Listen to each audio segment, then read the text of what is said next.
محمد نبينا بنور هدينا من مكة حبيبي نور سطاع المدينة. Assalamualaikum warahmatullahi wabarakatuh.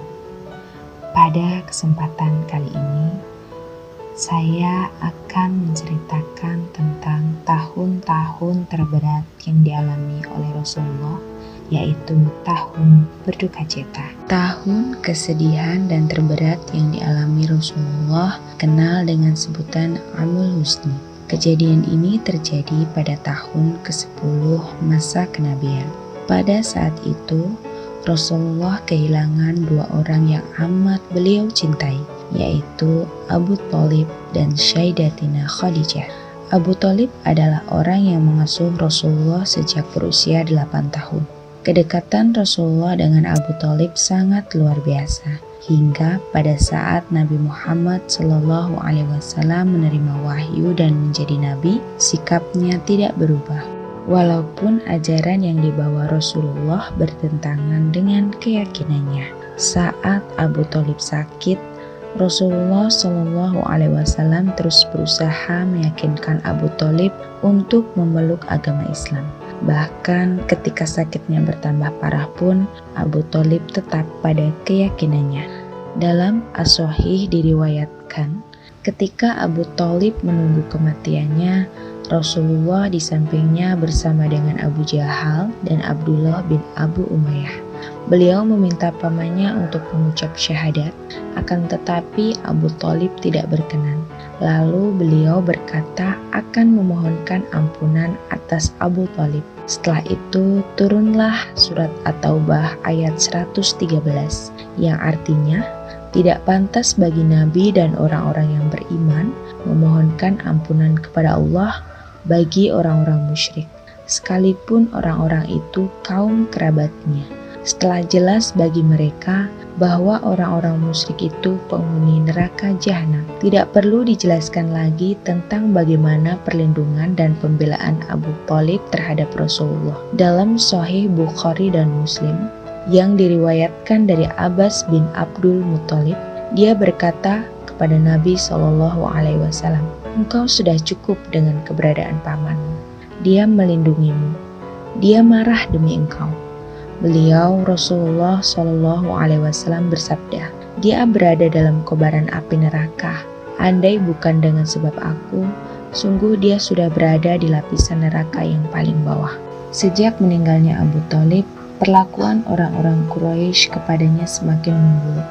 Musuh-musuh Rasulullah di Mekah mulai berlaku kasar kepadanya, serta menyerangnya secara fisik. Duka cita belum lagi hilang, kesedihan kembali datang. Wafatnya sang Ummul Mukminin Khadijah binti Khuwailid radhiyallahu anha menambah duka Rasulullah.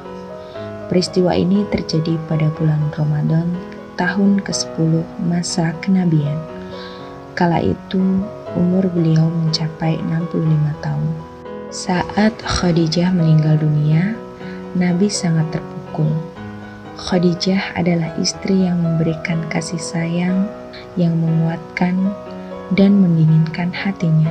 Jika Abu Thalib adalah perisai atas serangan musuh dari luar, maka Khadijah bagaikan dinamo yang menggerakkan kekuatan dari dalam diri Rasulullah. Khadijah cermin dari sejarah panjang yang berat di awal masa-masa perjuangan Nabi. Dari seorang janda kaya terkemuka ketika dinikahi Muhammad, berubah menjadi seorang ibu tua yang dimiskinkan oleh perjuangan suaminya. Ia adalah wanita pemeluk Islam pertama yang tak pernah mencicipi kejayaan yang dibawa oleh suaminya pada tahun-tahun berikutnya. Rasulullah SAW bersabda, "Dia beriman kepadaku ketika orang-orang mengingkariku. Dia membenarkanku ketika orang-orang memboikotku. Dan Allah mengaruniakan anak bagiku dari rahimnya. Padahal dengan istri-istriku yang lain aku tak mendapatkannya." Hadis riwayat Ahmad. Memang Kehadiran Khadijah sangat berarti bagi Nabi. Maka di saat-saat kepergiannya, Rasulullah menunggui di tepi ranjangnya. Dengan hidup dan mati menggeletak samping menyamping dan hanya dibatasi garis tipis seperti ini.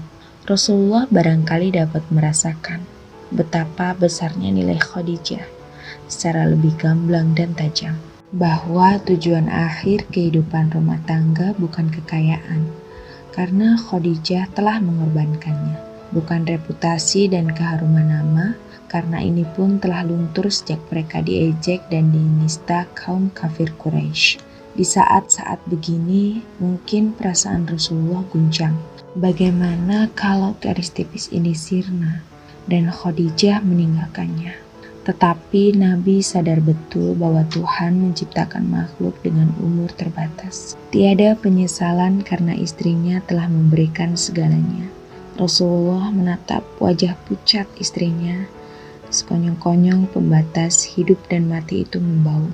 Khadijah menarik nafas terakhirnya. Di tengah duka yang mendalam dan tekanan dari kaum Quraisy, Allah Subhanahu wa Ta'ala memberikan perintah untuk melaksanakan Isra dan Mi'raj kepada Nabi Muhammad.